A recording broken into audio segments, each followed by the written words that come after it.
Hey everyone, tonight we're drifting back into the quieter corners of European history. So, if you can, dim the lights a little. Get comfortable. Let the room become pleasantly boring. Perhaps there is a blanket nearby. Perhaps there is a cup of something warm that you will eventually get to drink. And tonight, we're going to spend some time with witches. Or, more accurately, with women who were accused of being witches. Because there is a small detail about the history of witch trials that is often lost beneath the dramatic stories of executions, prisons, and bonfires. A great many accused women were never. Some were never executed at all. Some were imprisoned briefly and released. Some were fined. Some were publicly humiliated. Some were forced to confess to things they almost certainly had not done. Some escaped because their neighbors changed their minds. Others survived simply because the local authorities became tired of the whole affair. And some women went home afterward, which sounds rather ordinary. And that is precisely what made it interesting. Because imagine living in a small European village in the 17th century. Your life is already fairly repetitive. You wake up, you tend animals, you bake bread, you mend clothing, you argue quietly with a neighbor about a fence. Someone's cow wanders into someone else's garden. Someone borrows a pot and never ever turns it. And then, one morning, a neighbor says that you have been looking at her strangely. A few days later, her child becomes ill. And suddenly, your mildly unpleasant expression has become evident. You are a witch. Naturally, things have become somewhat inconvenient. So tonight, rather than following the women who disappeared into flames of popular imagination, we are going to follow the women who remained. The women who were accused, investigated, questioned, frightened, imprisoned, fined, released, or simply forgotten. And to understand them, we have to begin with something surprisingly mundane: the village. Because witchcraft accusations rarely began with someone dramatically standing beneath a full moon and announcing that Satan had arrived. They usually began with an argument, a failed harvest, a sick child, a dead animal, a strange illness, a neighbor who was already unpopular, or simply a woman who had developed the unfortunate reputation of being difficult. And difficult women, throughout history, have had a remarkably long career. In many European communities, especially during the great period of witch trials from roughly the late 15th through the 17th centuries, people lived very close to one another. There was little privacy. Everyone knew who was poor. Everyone knew who was quarrelsome. Everyone knew who drank too much. Everyone knew whose marriage was unhappy. And everyone knew which old woman lived alone at the edge of the village and occasionally muttered unpleasant things when people refused to pay her for her services. That last woman was particularly vulnerable. The stereotype of witch as an elderly woman was not invented entirely out of nowhere. But this was not because European society had suddenly discovered that old women were supernatural. It was because older women could occupy awkward social positions. A widow might own a small cottage.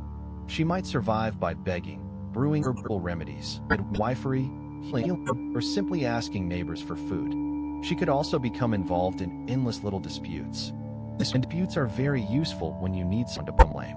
Imagine, for example, a woman named Ursula. Ursula is not necessarily a real individual here. She is simply the sort of woman who appears repeatedly in the records. She is poor. She is elderly. She has a temper. One afternoon, she asks a neighbor for some milk. The neighbor refuses. Ursula becomes angry. Perhaps she mutters something. Perhaps she says, "You'll regret that." And then she walks home. Someone remembers Ursula. Someone remembers the argument. Someone remembers the words.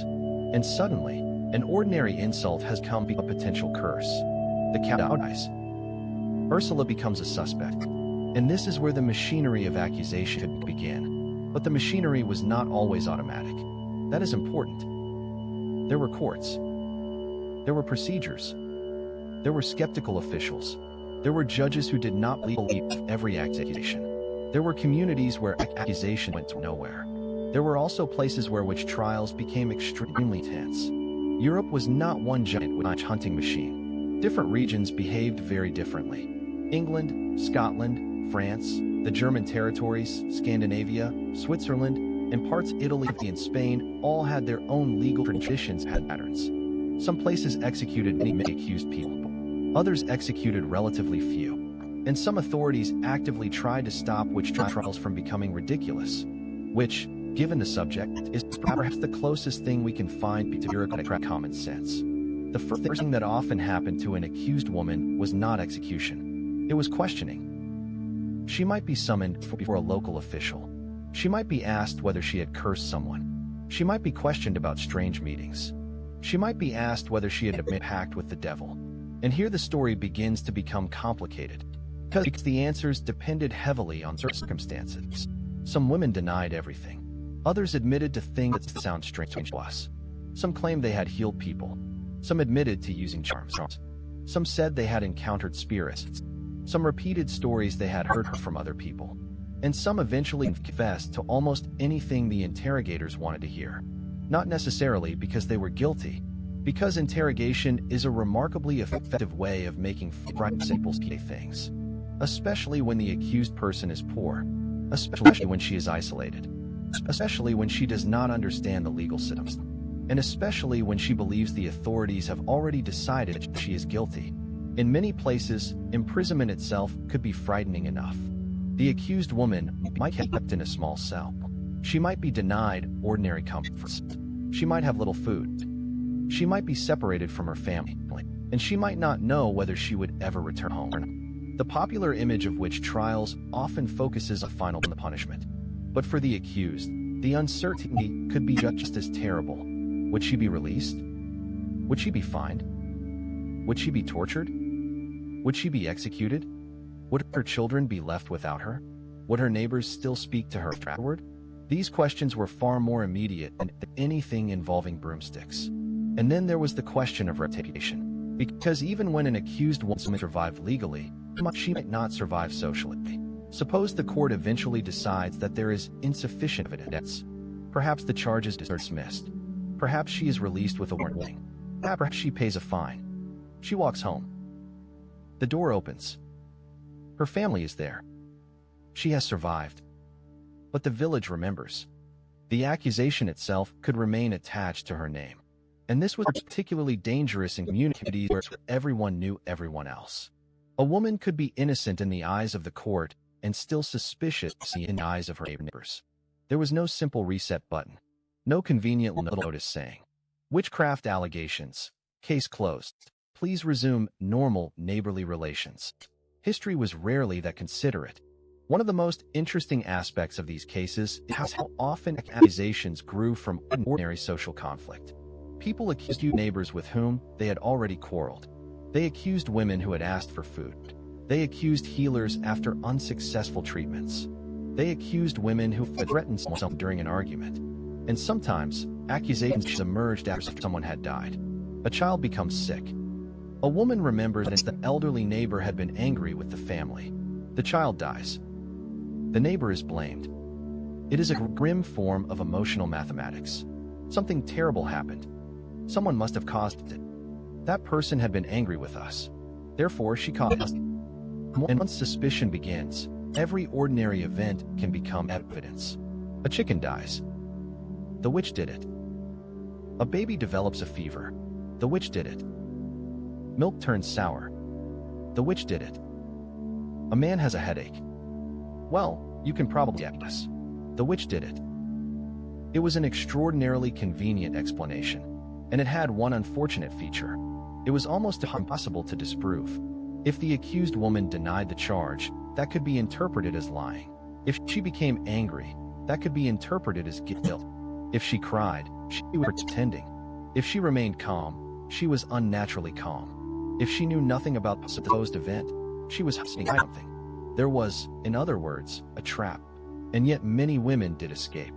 Sometimes the authorities simply did not find enough evidence. Sometimes the accusation was judged unreliable. Sometimes a powerful relative intervened. Sometimes a local official was skeptical. Sometimes the community itself lost interest. And sometimes the accused woman was lucky to live in a place where the legal system demanded stronger evidence. That distinction mattered enormously, because witchcraft accusations existed across Europe, but their consequences depended on the local court. In England, for instance, the legal system just developed differently from that of many continental territories. English witchcraft cases could involve accusations, examinations, imprisonment, and execution, but the judicial process was generally more restrained than the intense judicial torture seen in some parts of continental Europe. This meant that many accused women survived. Some were acquitted. Some were convicted but received lesser punishments. Some were imprisoned and later released. And some were simply accused without ever reaching a dramatic or courtroom ending. Which brings us to a woman whose story became one of the most famous examples of human accused which surviving the experience. Her name was Joan Wright. Joan lived in England during the early 17th century, and unlike the mysterious witches of later folklore, Joan was not an entirely shadowy figure. She appears in historical records. She was associated with the village of Wisbech in Cambridgeshire. She developed a reputation for possessing unusual powers. People claimed that she could predict illness, that she could cause misfortune, that she could influence objects. And, naturally, once a person develops that sort of reputation, every fortunate event begins to look rather suspicious. Joan Wright was accused of witchcraft more than once. But what is especially interesting is what happened when the authorities investigated her. The allegations did not simply result in immediate execution. She was examined. People gave testimony. Claims were considered. And eventually, one important episode, she was acquitted. She survived. Which means that Joan Wright gives us a glimpse into the less dramatic side of witchcraft history. The woman who was accused did but not disappear. The woman who could walk back to ordinary life, carrying a reputation that had become rather difficult to remove. And perhaps that is the strangest thing about these stories. A witch trial did not always end with a body. Sometimes it ended with a woman walking home, back to her cottage, back to her family, back to the same neighbors who had accused her, back to the same fields, back to the same daily routine. Except now, everyone knew her name, and everyone had an opinion. So, as we step a little deeper into that, let's leave Joan right there for a moment. Still alive, still surrounded by people, and still carrying the uncomfortable label that someone, somewhere, had once decided she might be a witch.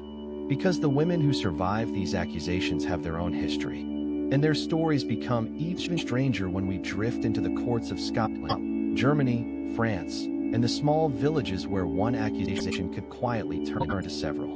And sometimes, rather than burning the accused woman, if the authorities simply sent her home, which sounds merciful, until you consider what it meant to return home after the entire village had spent weeks discussing whether you had made a pact with the devil. And so, very slowly, we can drift onward.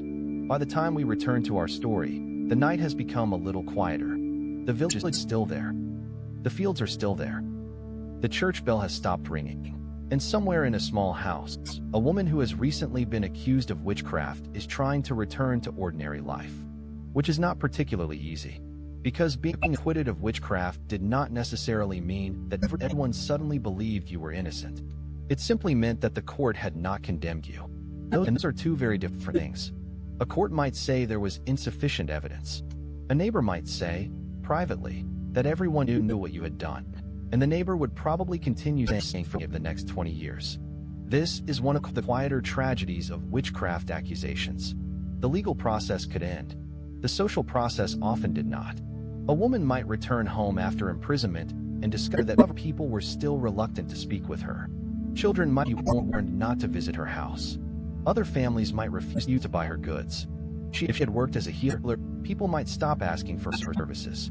And if she depended on small exchanges with neighbors to survive, that could become a serious problem. Early modern villages were built around cooperation. People borrowed tools. They exchanged food. They helped with harvests. They shared information. They watched each other's children. They depended on one another. So being pushed outside that network could be almost as damaging as a fight. And sometimes the accused woman had to rebuild her reputation one ordinary day at a time. She had to prove that she was still herself, which was rather difficult when everyone had spent the previous month discussing whether she could fly through the night. Let's drift now toward Scotland. Scotland developed one of the most intense witch hunting cultures in Europe. Thousands of people were accused over the course of the early modern period, and a substantial number were executed. The majority of those accused were women. But again, not everyone who was accused died. Many survived. Some were acquitted. Some were released. Some disappeared from the surviving records. And that last group is especially important. History tends to preserve dramatic endings. A woman executed for witchcraft leaves a legal record. A woman who is questioned, released, and goes home may leave almost nothing. She becomes a name. Perhaps one line. Perhaps a sentence in a document. And then silence. The records are often frustratingly incomplete. But occasionally, we get a little more. Consider the case of Bessie Dunlop. Bessie lived in Ayrshire in the 16th century. She was a married woman. She was a mother. And she was known in her community for healing. That detail matters. Because healing could be useful, until it wasn't. Bessie claimed that she had received knowledge from a supernatural being called Thorn. She described encounters with fairies and spirits. Her testimony is fascinating. We have to be careful with it. We cannot simply read her confession and assume that every detail reflects what she actually believed. She was interrogated in a legal system that already accepted the possibility of witchcraft. She knew what the authorities wanted to know, and she had powerful incentives to answer. Her story eventually became an extraordinary mixture of healing, supernatural encounters, accusations, and supposed dealings with spirits. Bessie was convicted and executed, so she does not belong among the survivors. But her case helps explain the environment in which other women survived.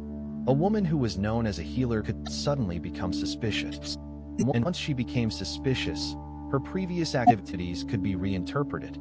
The same herbal knowledge that had once made her useful could now make her dangerous. The same woman who had been called upon to help with childbirth could later be accused of causing illness. The same household remedy could be described as magic. It was an unstable position.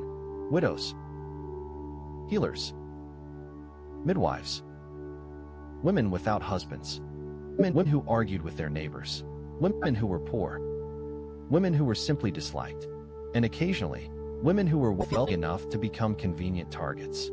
Because witchcraft accusations were not exclusively about poverty. Money could complicate things. Property disputes could become tangled with accusations. Family rivalries could take on a supernatural flavor. And sometimes a woman was accused because someone wanted something she possessed. A house, land, money, or simply a quieter neighborhood. Naturally, none of this required an actual witch. Human beings are remarkably inventive when they already wanted something. But there was another important reason some accused women survived. Some officials demanded evidence. Some criticized unreliable witnesses. Some rejected accusations based on dreams or gossip. And some eventually became deeply concerned that witch hunting was producing more false accusations than genuine crimes. This skepticism became increasingly important during the 17th century. One of the most interesting figures here was Friedrich Spee, a German Jesuit priest. Spee was not a woman. He was not accused of witchcraft, and he was certainly not a witch. But he became one of the strongest critics of trials in the German territories. In 1631, Spee published a work arguing against the methods used in witch prosecutions. He had heard confessions. He had seen prisoners. And he had become deeply disturbed by the process. His concern was not merely that innocent people might be executed. He argued that the methods of interrogation themselves could produce confessions. In other words, if you torture someone long enough and ask them whether they have been working with demons, eventually you may receive an answer. This is not necessarily evidence of witchcraft.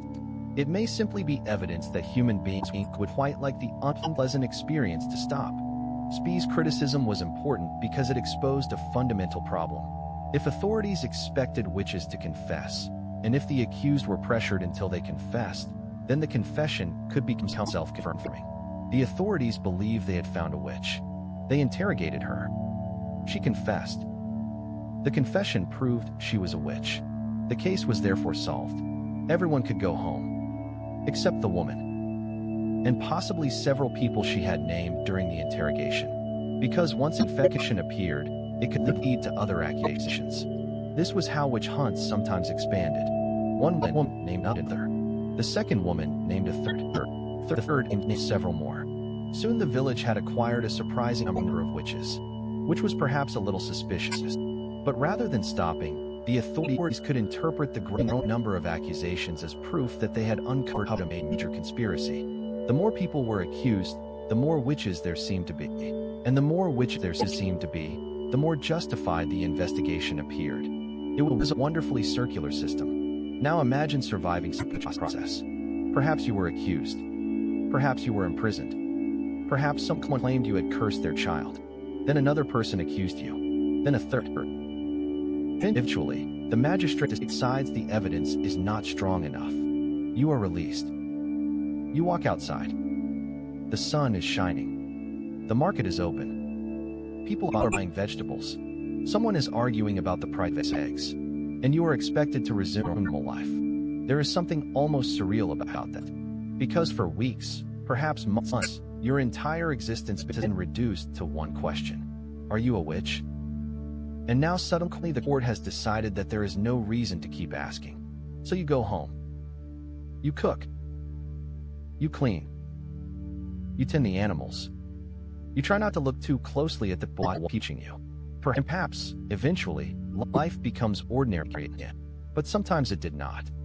In some cases, an acquittal could actually create new tension. If a woman had been accused by a neighbor and then released, the two women still had to live beside each other.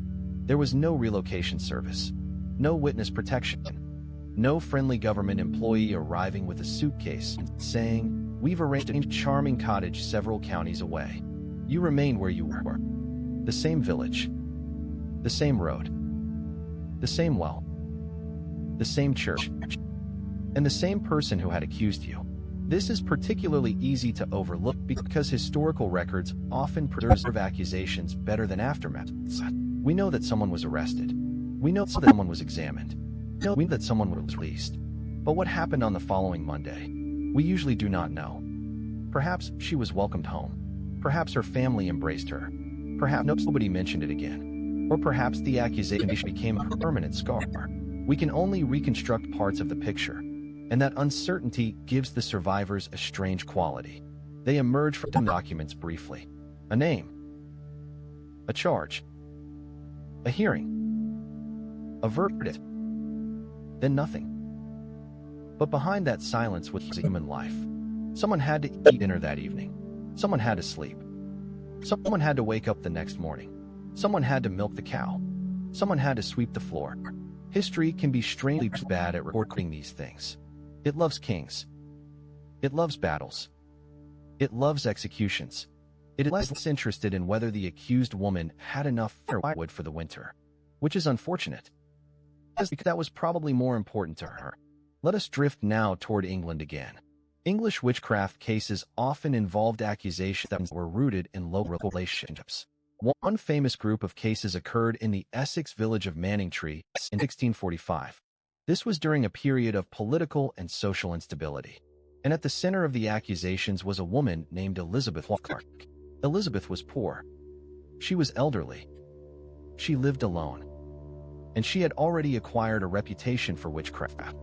That combination was, unfortunately, almost an invitation. The local witchfinder Matthew Hopkins became involved. Hopkins is one of the more unsettling characters in the history of English witch hunting. He called himself the Witchfinder General. The title sounds grand, perhaps unnecessarily grand. There was no official government position called Witchfinder General. Hopkins essentially created the title for himself, and then proceeded to investigate alleged witches. Elizabeth Clark was among his first major targets. She was examined repeatedly. She was pressured. And she eventually confessed. Her confession led to accusations against her. The investigation expanded. Several women were convicted, and some were executed. Elizabeth herself was executed. Again, she does not belong among survivors. But her story demonstrates something important.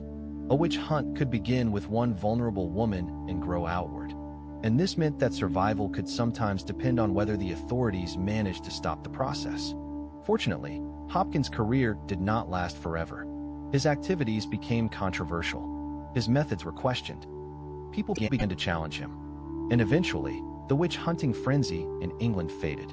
This decline was gradual. There was no single morning when England woke up and announced that witches were no longer interesting. Instead, legal standards changed. Political circumstances changed, intellectual attitudes changed, and skepticism increased. By the later 17th century, witchcraft accusations increasingly encountered authorities who were less willing to accept supernatural explanations as legal fact. The world was slowly changing, not because everyone had suddenly become modern. Far from it. People continued to believe in magic. They continued to believe in spirits. They continued to fear curses. But belief in supernatural possibilities was increasingly separated from the willingness to execute someone on the basis of an accusation. That distinction was crucial. A person could believe that witches existed and still believe that the woman standing in front of the court is innocent. And that is exactly how some women survived. The judge might believe in witchcraft. The priest might believe in witchcraft. The neighbors might believe in witchcraft. But the evidence against this particular woman might still be inadequate. And so she was released. It was not necessarily enlightened, but it was a form of restraint. And sometimes restraint is enough to save life. Let's drift onward now to another peculiar feature of these cases. Sometimes the accused woman survived because the accusation itself became ridiculous. This could happen when witnesses contradicted each other. One person said the witch had appeared as a black cat. Another said she had appeared as a dog. Someone else insisted she had transformed into a bird. And the magistrate might wonder whether the village had perhaps become slightly too imaginative. There were also accusations involving impossible claims. A woman was said to have flown through the air. Another supposedly attended a Sabbath with hundreds of witches. Someone else was accused of causing storms. These claims could sound convincing within a particular worldview, but when examined carefully, they often rested on rumor. And rumor has a tendency to become more impressive every time it is repeated. A neighbor says, "I heard she cursed the cow." Someone else says, "I heard she killed the cow." A third person says, "I heard she killed 3 cows." By the end of the week, apparently, the woman has personally destroyed the entire industry. And so some accusations collapsed under their own weight. The accused woman could survive, but surviving was not always the same as being restored. She might remain poor. She might remain isolated. She might remain frightened of the authorities. And she might never again feel comfortable speaking angrily to a neighbor. Imagine living with that. Imagine knowing that an ordinary argument could once again be interpreted as a curse. Perhaps you become quieter. Perhaps you avoid confrontation. Perhaps you stop asking people for help. Perhaps you simply learn to keep your opinions to yourself. And perhaps that is one of the hidden consequences of witchcraft accusations. They did not only punish people for courts. They could teach entire communities to fear certain kinds of women. The outspoken woman. The independent woman. The woman who knew too much about hers. The woman who lived alone. The woman who did not behave as expected. And sometimes, simply the woman who happened to be unpopular. Yet despite everything, many accused women continued living remarkably ordinary lives. They raised children. They remarried. They worked. They moved to another village. They returned to farming. They went back to the market. And eventually, the accusation became one event, a terrible event, a humiliating event, perhaps a life-changing event, but still one event. And that is where our story will continue. Because next, we can drift toward the women who were released but ordered to behave themselves. Some were fined. Some were publicly shamed. Some were warned never to practice healing again. Some were forced to promise that they would stop using charms. And some simply disappeared into the ordinary population. Their names became buried beneath centuries of dust. No monument. No portrait. No dramatic ending. Just another woman who had once been accused of being something she insisted she was not. And then, somehow, she survived long enough to become old. Which, in the history of witchcraft, is perhaps the quietest victory of all. And so, very slowly, we continue. The accusation has ended. The court has made its decision. And the woman is still alive. Which, from a modern perspective, sounds like the obvious happy ending. But early modern courts had a remarkable talent for creating endings that were technically good news, while still being rather unpleasant. A woman could be released, but fined. She could be acquitted, but warned. She could be declared innocent of witchcraft, but ordered to behave herself. And sometimes she could be punished for something that was not quite witchcraft at all, because the law did not always divide the world into neat categories.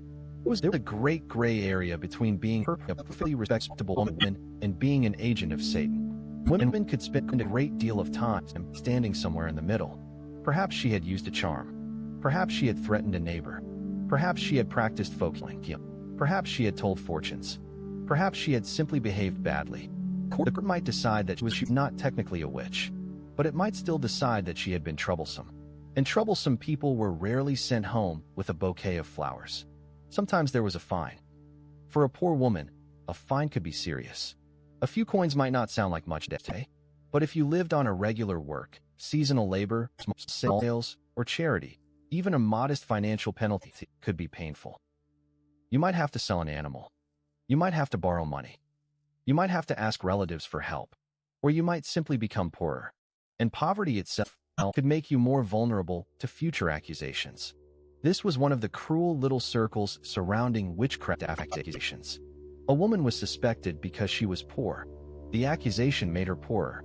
Her poverty then made her more isolated. Her isolation made her more suspicious. And eventually, someone might accuse her again. History is full of systems that manage to manufacture the evidence they claim to discover. Naturally, this one was no exception. But not every woman was poor. Some accused women came from comfortable households. Some were married to men with property. Some had relatives who could intervene. And family connections could make a tremendous difference. A woman with a powerful husband or brother might have someone willing to challenge the accusation. A poor widow had fewer options.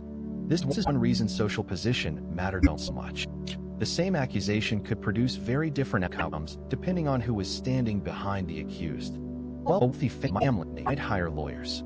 A powerful man might complain directly to the authorities. A local official might know the family personally. And suddenly the mysterious, which became someone's aunt, someone's wife, someone's daughter, someone who had been invited to dinner. It is much harder to imagine your neighbor as an evil supernatural creature when your neighbor's brother is standing beside you asking why are you being ridiculous. Unfortunately, not every accused woman had such a brother. And so we drift toward one of the most fascinating examples of a woman who managed to survive a serious accusation. Her name was Joan Wright. We met her briefly before. Joan lived in England in the early 17th century and acquired a reputation for witchcraft. Her neighbors associated her with supernatural abilities. She was accused of causing illness and misfortune. There were stories about her behavior, and yet the legal system did not simply accept the allegations. Joan was examined. Witnesses were considered, and she was eventually acquitted. That is important because it shows us something that is often missing from popular stories about witchcraft. A witchcraft accusation was not always a straight line from suspicion to execution. There could be hesitation. There could be disagreement. There could be skepticism. There could be a judge who simply thought the whole thing sounded rather weak. And that judge could make the difference between life and death. Of course, Joan's story did not end with the acquittal, because an acquittal is a legal event. A reputation is a social event. The two do not necessarily move together.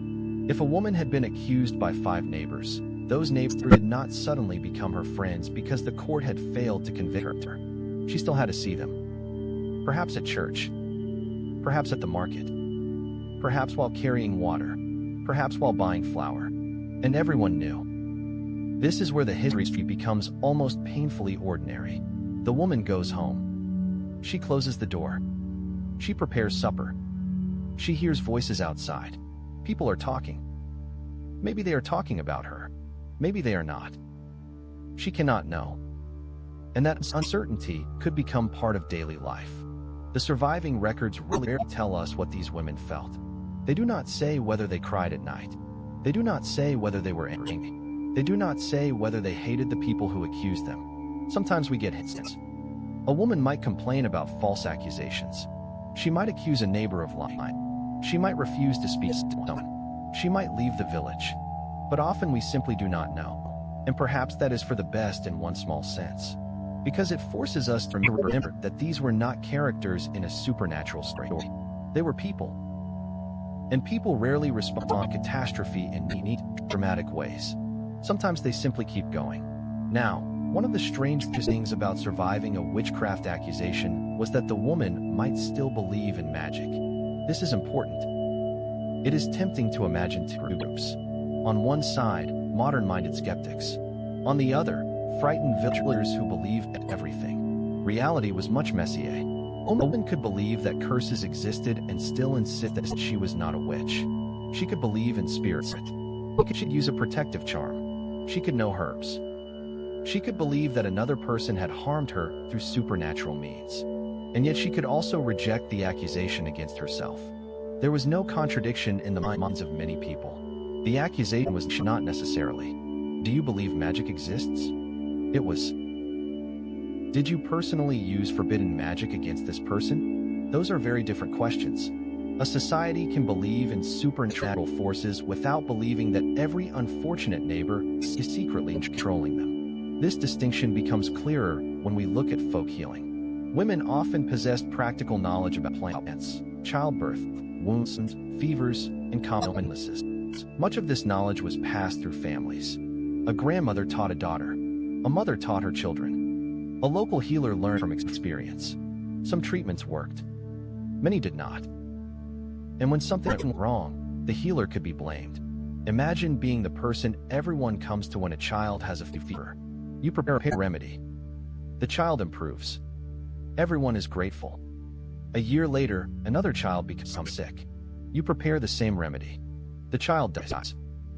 Now people ask what you did. The same knowledge that once made you useful has become suspicious. This was not necessarily about a sudden change in your behavior.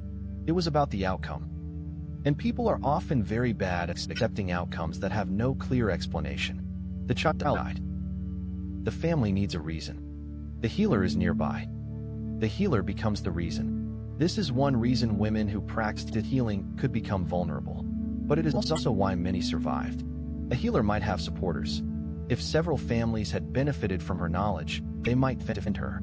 They might tell the authorities that she had helped them. The same community could contain both accusations and defenses. That is another important detail. Historical villages were not unanimous. They argued. People contradicted one another. Some defended the accused. Some attacked her. Some simply stayed quiet. And silence could matter. If an accusation should depend on witnesses, a lack of supporting testimony could weaken the case. The accuser might claim that everyone knew the woman was a witch. Then the court would ask, "Who is everyone?" And suddenly everyone became three people. And two of those three people were arguing about offense. This happened more often than the dramatic stories suggest. Witchcraft accusations could be intensely local. One person's suspicion could become another person's rumor. But turning rumor into a legal conviction required evidence. And when the evidence was weak, some women survived. There was also the problem of false accusations. People sometimes accuse their enemies deliberately. A woman might be involved in a property dispute. Another family might dislike her. Someone might want revenge. And witchcraft was a convenient accusation because it could damage someone's reputation without requiring ordinary proof. If you accused your neighbor of stealing a goat, you needed evidence.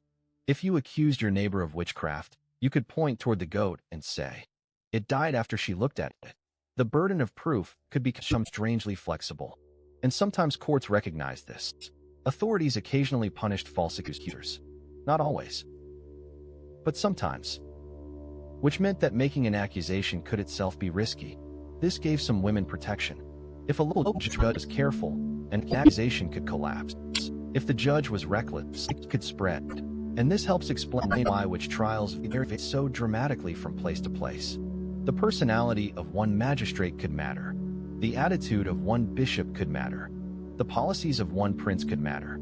The laws of one territory could matter. History sometimes turns on enormous forces.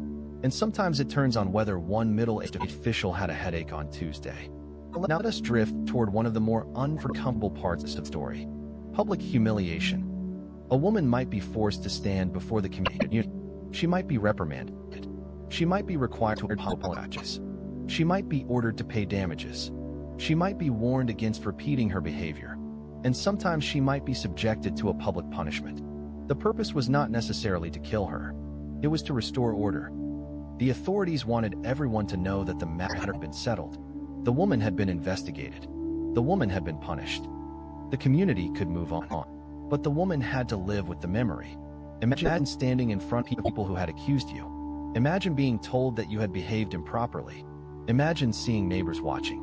And then, when it was finished, you walk home. There is no grand ending. Just footsteps. A doorway. A chair. A cold supper. And tomorrow morning, the same work begins again. This is the sort of history that rarely becomes a movie. There is no orchestral music, no dramatic camera shot, just a woman returning home. And yet, in some ways, that is more revealing. Because survival was often mundane. It was not a heroic escape. It was simply continuing to exist. Let us now move toward Germany. The German-speaking territories were experiencing some of the most intense witch hunting in Europe. The political landscape was fragmented. There were many small territories, many courts, many local authorities, and in certain regions, witch trials became severe. Some towns executed dozens of people. In a few particularly notorious cases, entire communities became caught up in accusations. But even there, not everyone was executed. Some people were released. Some cases were dismissed. Some accusations were rejected. And some authorities eventually became alarmed by what they were seeing. One of the most interesting examples comes from the city of Würzburg. During the early 17th century, Würzburg experienced a major witch hunt. Large numbers of people were accused. Men, women, and children were among the victims. The scale was horrifying. But what is equally important is what happened afterward. The intensity eventually declined. The machinery of accusation slowed. Authorities stopped pursuing cases with the same enthusiasm, and the wider culture gradually shifted. This pattern appeared elsewhere. Witch hunting was not a permanent feature of European society. It had a beginning. It expanded. It reached peaks. And then it declined. By the 18th century, large-scale witch trials were becoming much less common. Enlightenment ideas played a role. Legal reforms played a role. Central governments became more interested in controlling local courts. Judges increasingly demanded stronger evidence. Natural explanations for illness became more persuasive. And belief in witchcraft as a supernatural crime became less compatible with changing ideas about law. But again, this did not mean people suddenly stopped believing in magic. Belief survived. Folklore survived. Stories survived. Fear survived. The legal execution of witches declined. Those are not the same thing. This distinction mattered enormously for women who survived earlier accusations. They could live into old age. They could see the culture around them change. Perhaps a woman who had once been accused in 1650 was still alive in 1700. And by then, her grandchildren might hear about witch trials as something that happened when she was young. The world had moved. She had moved with it. And perhaps nobody remembered that she had once stood in front of a judge. Or perhaps everyone remembered. We simply do not know. Now, there is another category of survivor we're considering. The woman who escaped before the court could finish. Sometimes accused people fled. They left the village. They moved to another jurisdiction. They crossed a border. They went to relatives. This could be dangerous. A person fleeing might be interpreted as guilty. After all, if she were innocent, why would she run? It was another possible trap. Stay, and you could be convicted. Run, and your flight might become evident against you. But some people still fled. And in a fragmented political landscape, crossing into another territory could sometimes offer protection. Different jurisdictions had different laws. A woman accused in one town might find that another town had no interest in pursuing her. She could become anonymous. And anonymity was valuable. Imagine leaving everything behind. Your home. Your relatives. Your work. Your familiar church. Your neighbors. Perhaps you carry only what you can manage. You walk along a road. You reach another town. Nobody knows your name. Nobody knows what happened. For the first time in months, you are simply another woman. There is something quietly powerful about that. No trial. No dramatic confession. No execution. Just disappearance. And sometimes disappearing was survival. But for every woman who escaped, another remained. And some of those women were eventually accused again. Repeated accusations were not unusual. A reputation could follow someone. Once the label, which became attached to a person, future misfortunes could be blamed on her. The old story returned. The cow dies. The child becomes sick. The harvest fails. Someone remembers her. Again. And perhaps the woman begins to wonder whether it would be easier to leave. Sometimes she did. Sometimes she stayed. And sometimes the accusation simply faded. A generation passed. The people who remembered the original dispute died. Their children had other concerns. A new war. A bad harvest. A new tax. A marriage. A funeral. Life has a way of burying old scandals beneath new ones. And eventually, the woman who had once been called a witch became simply an old woman, if she lived long enough. Which brings us to one of the gentler ironies of this entire history. Many accused women were elderly, and if they survived, they simply became older. The supposed supernatural threat did not conquer the world. She did not destroy the village. She did not command armies of demons. She went home. She grew vegetables. She complained about the weather. She watched children grow up. Perhaps she became a grandmother. Perhaps she spent her final years sitting near a fire. And perhaps the village eventually forgot why anyone had ever been frightened of her. History is full of grand fears that end quietly. The feared monster becomes someone's grandmother. The dangerous heretic becomes an old neighbor. The supposed witch becomes a woman who needs help carrying firewood. And that may be the most human part of all. So tonight, as we continue drifting through these old records, we should remember the women who were never executed. The women whose stories are less dramatic. The women who survived the accusation. The women who paid a fine. The women who apologized. The women who fled. The women who were acquitted. The women who simply waited until everyone stopped talking. Their survival rarely produced monuments. But it mattered. Because every woman who walked out of a courtroom alive was proof that the machinery of fear was not absolute.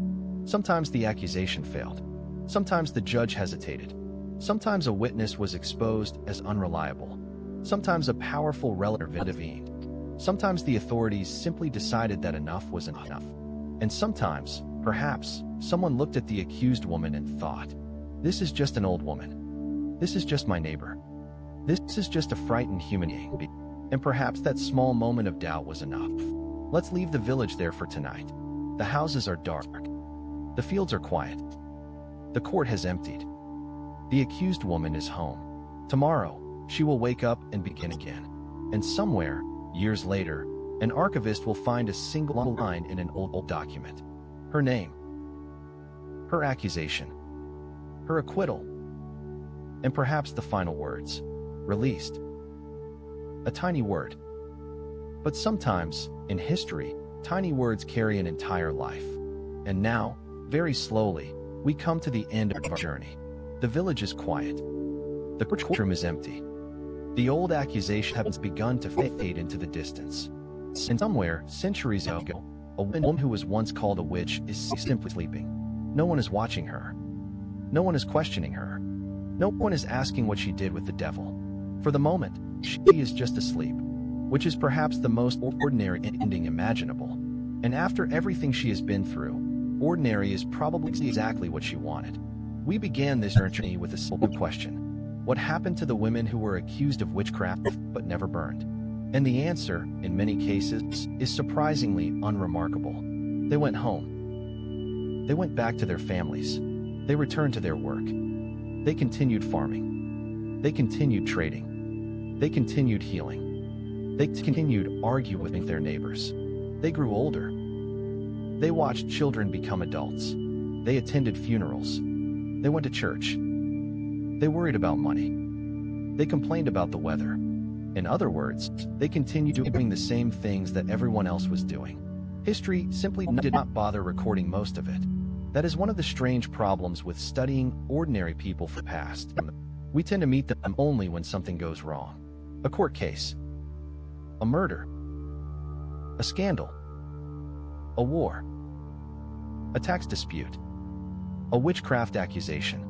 The records open because something unusual happened. And then, once the unusual event is over, the record closes again. The woman disappears. But she did not disappear from life. She simply disappeared from the paperwork. Perhaps she lived another 30 years. Perhaps she remarried. Perhaps she moved away. Perhaps she had grandchildren. Perhaps she became the old woman who frightened another generation of children. We don't know. And perhaps there is something comforting about that uncertainty, because it reminds us that the historical record is not the same thing as history. The record is only the part that survived. A woman could have lived a long, complicated, ordinary life and leave behind only one paragraph. Her entire existence reduced to a few sentences. Accused, examined, released, and then silence. But that silence does not mean nothing happened. It means the paperwork stopped. And so, as we drift through the last part of our story, it is worth looking at what changed. The great European witch hunts did not continue forever. The last execution occurred at different times in different places. Some regions stopped earlier.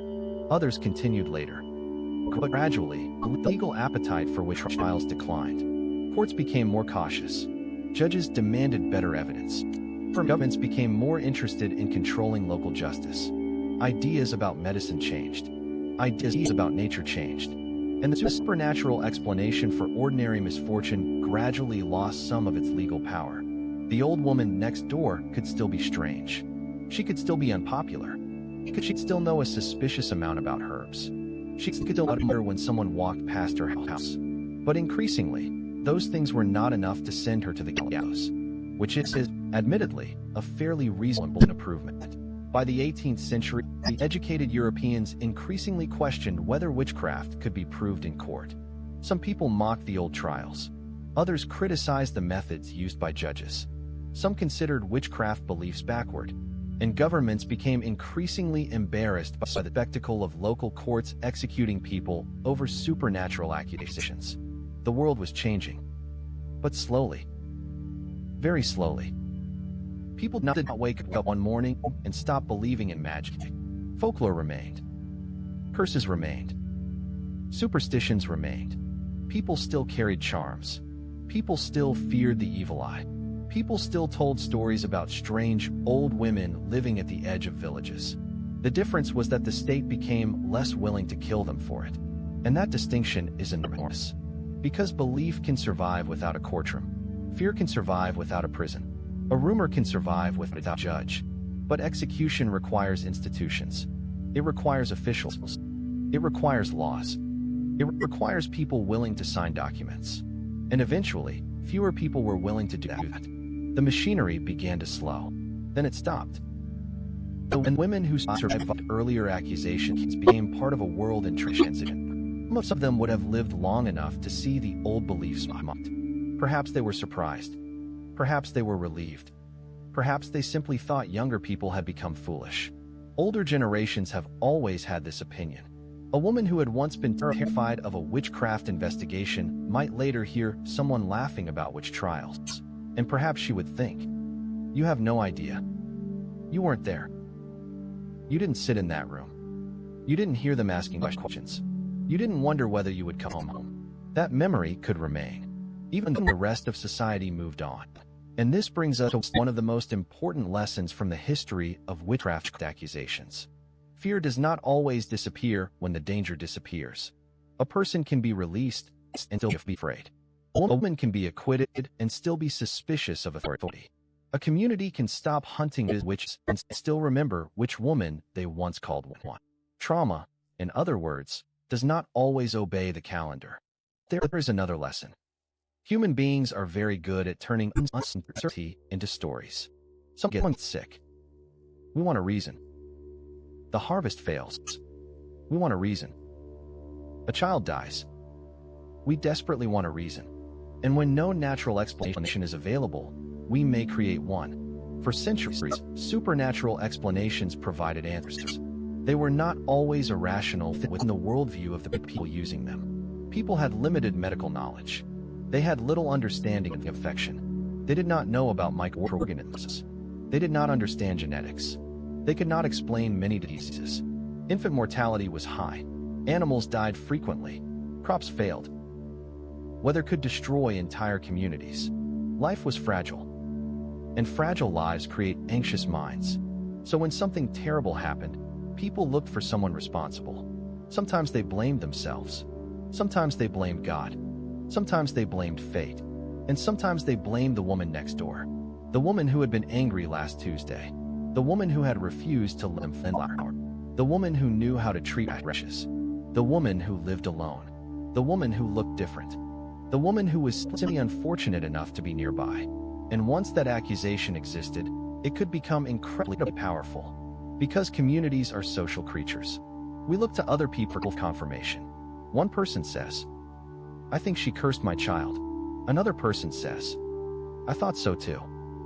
And suddenly suspicion feels like knowledge. The accusation becomes stronger, not because new evidence appeared, but because more people repeated it. This is one of the old human habits. And perhaps that is why the history of witch trials still feels strangely familiar. The technology has changed. The language has changed. The legal systems have changed. But the human tendency to turn uncertainty into certainty remains. Fortunately, modern legal systems are generally built around the idea that accusation is not proof. At least, that is the principle. And it is a useful principle, because history has already demonstrated what happens when accusation becomes proof. People get hurt. Families collapse. Communities turn against themselves. And sometimes innocent people die. The women who survived witchcraft accusations therefore leave behind something more than interesting stories.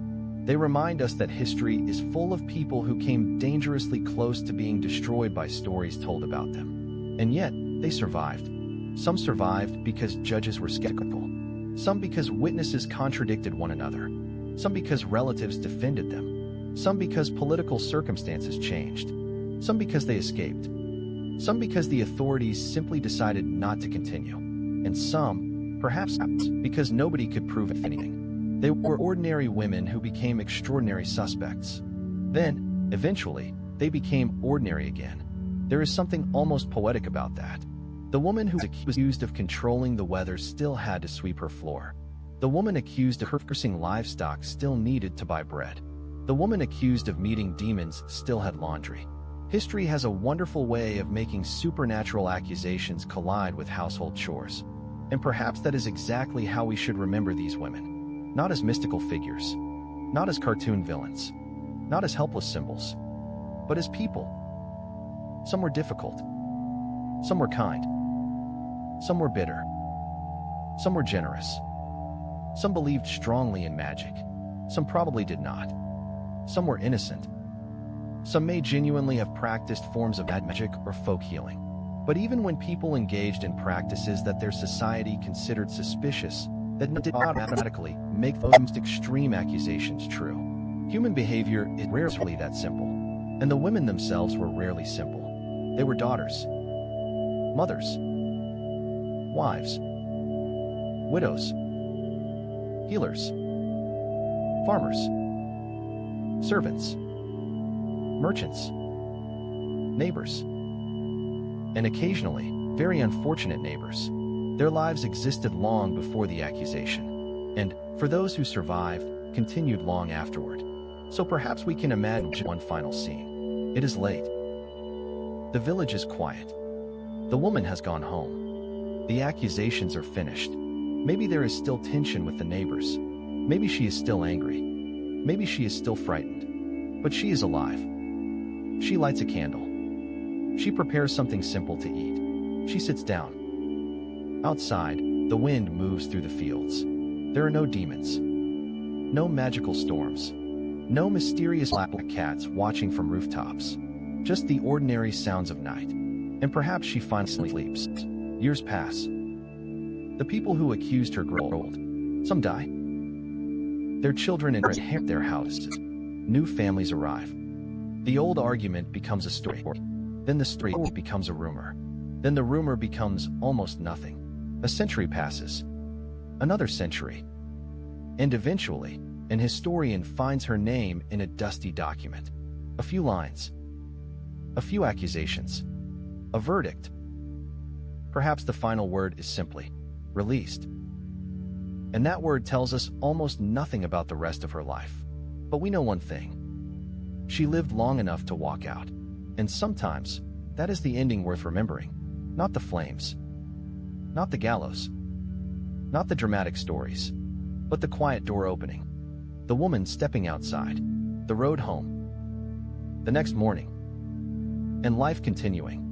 Because history is not only made of people who died dramatically. It is also made of people who survived quietly. And there were thousands of them. Women who were accused and acquitted. Women who were imprisoned and released. Women who were fined. Women who fled. Women who were publicly shamed. Women whose neighbors eventually forgot. Women whose names we will never know. They lived ordinary lives in an extraordinary age. And when the accusation ended, most of them did the most historically invisible thing possible. They carried on. So, as we let the story fade away tonight, perhaps we can leave those women where they belonged. Not in the courtroom. Not in the prison. Not beneath the accusation. But at home. Resting. Sleeping. Growing old. Living. And perhaps, for once, history can leave them alone. The candles are burning low now. The old villages are quiet. The fields have gone dark. The court records have closed. And somewhere beneath centuries of dust, those forgotten names are still waiting. Not for revenge. Not for judgment. Just to be remembered. For a moment. And then, very gently, forgotten again. Good night.